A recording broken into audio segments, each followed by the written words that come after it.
Thank you. Thank you. Thank you so much. Thank you, everybody. Please have a seat. Well, first of all, let me thank Dr. Collins, not just for the introduction, but for his incredible leadership at NIH.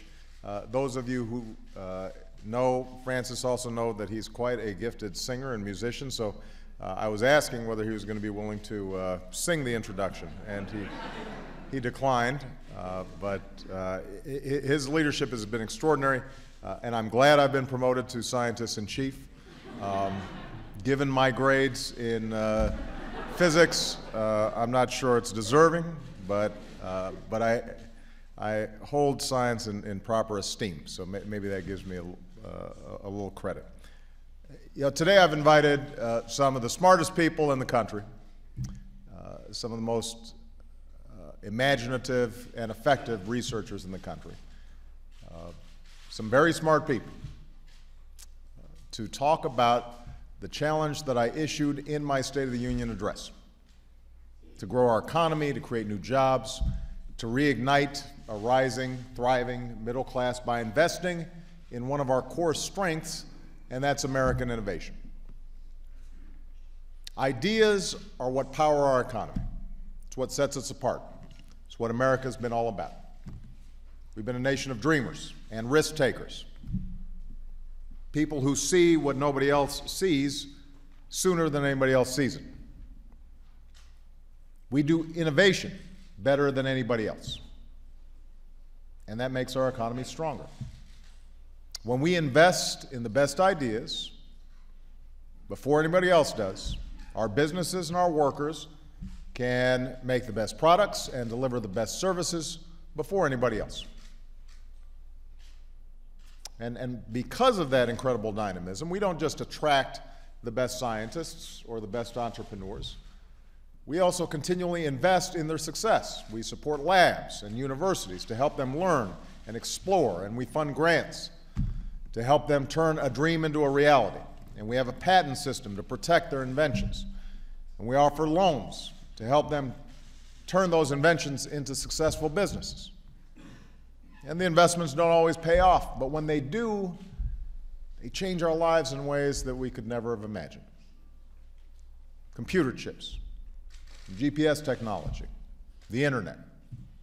All these things grew out of government investments in basic research, and sometimes, in fact, some of the best products and services spin off completely from unintended research that nobody expected to have certain applications. Businesses then use that technology to create countless new jobs. So the founders of Google got their early support from the National Science Foundation. The Apollo project that put a man on the moon also gave us, eventually, CAT scans. And every dollar we spend to map the human genome has returned $140 to our economy. $1 of investment, $140 in return. So Dr. Collins helped lead that genome effort, and that's why we thought it was appropriate to have him here to announce the next great American project, and that's what we're calling the BRAIN Initiative. You know, as humans, we can identify galaxies light years away. We can study particles smaller than an atom, but we still haven't unlocked the mystery of the 3 pounds of matter that sits between our ears. So today, scientists possess the capability to study individual neurons and figure out the main functions of certain areas of the brain, but a human brain contains almost 100 billion neurons, making trillions of connections. So Dr. Collins says it's like listening to the string section and trying to figure out what the whole orchestra sounds like. So as a result, we're still unable to cure diseases like Alzheimer's or autism or fully reverse the effects of a stroke. And the most powerful computer in the world isn't nearly as intuitive as the one we're born with. So there's this enormous mystery waiting to be unlocked. And the BRAIN Initiative will change that by giving scientists the tools they need to get a dynamic picture of the brain in action and better understand how we think and how we learn and how we remember. And that knowledge will be transformative. In the budget I will send to Congress next week, I will propose a significant investment by the National Institutes of Health, DARPA, and the National Science Foundation to help get this project off the ground. I'm directing my Bioethics Commission to make sure all of the research is being done in a responsible way, and we're also partnering with the private sector, including leading companies and foundations and research institutions, to tap the nation's brightest minds to help us reach our goal. And of course, none of this will be easy. If it was, we'd already know everything there was about how the brain works, and presumably my life would be simpler here. It could explain all kinds of things that go on in Washington, and we could prescribe something.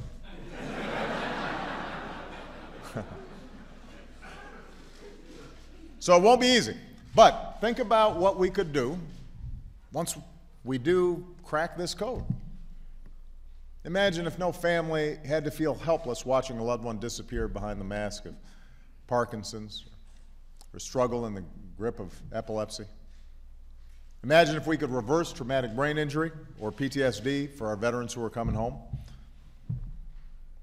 Imagine if someone with a prosthetic limb can now play the piano or throw a baseball as well as anybody else because the wiring from the brain to that prosthetic is direct and triggered by what's already happening in the patient's mind. What if computers could respond to our thoughts, or our language barriers could come tumbling down? Or if millions of Americans were suddenly finding new jobs in these fields, jobs we haven't even dreamt up yet because we chose to invest in this project. That's the future we're imagining. That's what we're hoping for.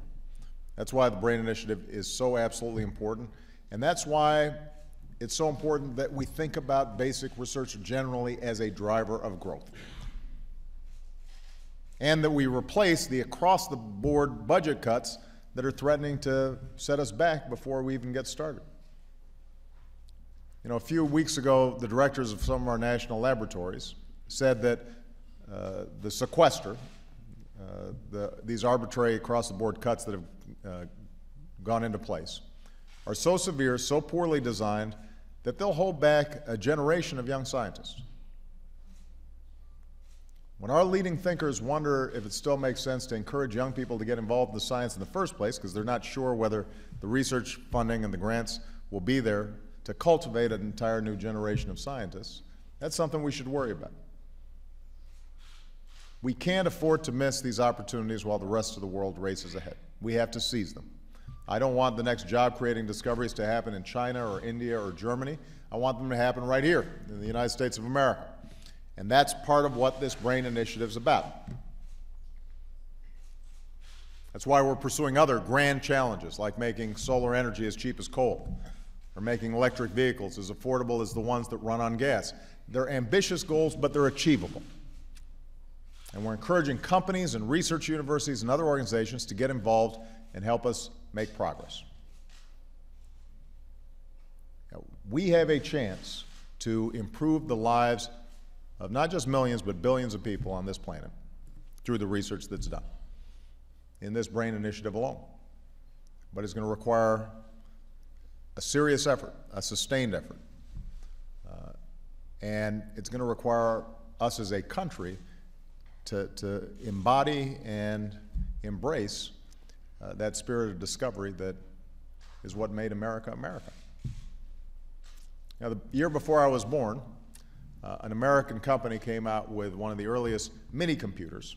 It was a revolutionary machine, didn't require its own air conditioning system. That was a big deal.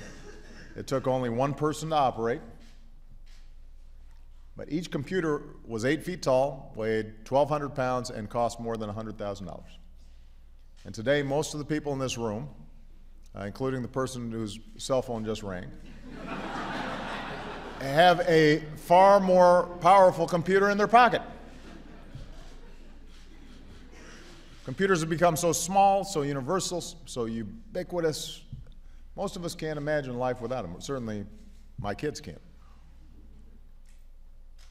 And as a consequence, millions of Americans work in fields that didn't exist before their parents were born. Watson, the computer that won Jeopardy, is now being used in hospitals across the country to diagnose diseases like cancer. That's how much progress has been made in my lifetime and in many of yours.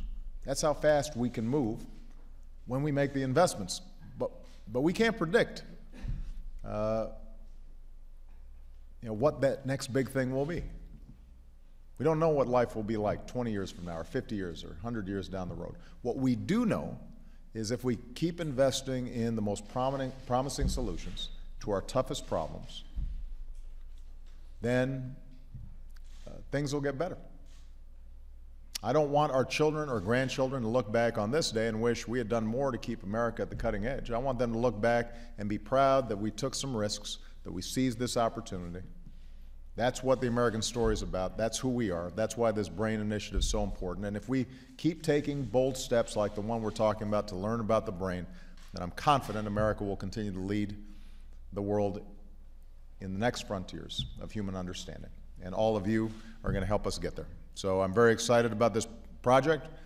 Francis, let's get to work. God bless you, and God bless the United States of America. Thank you.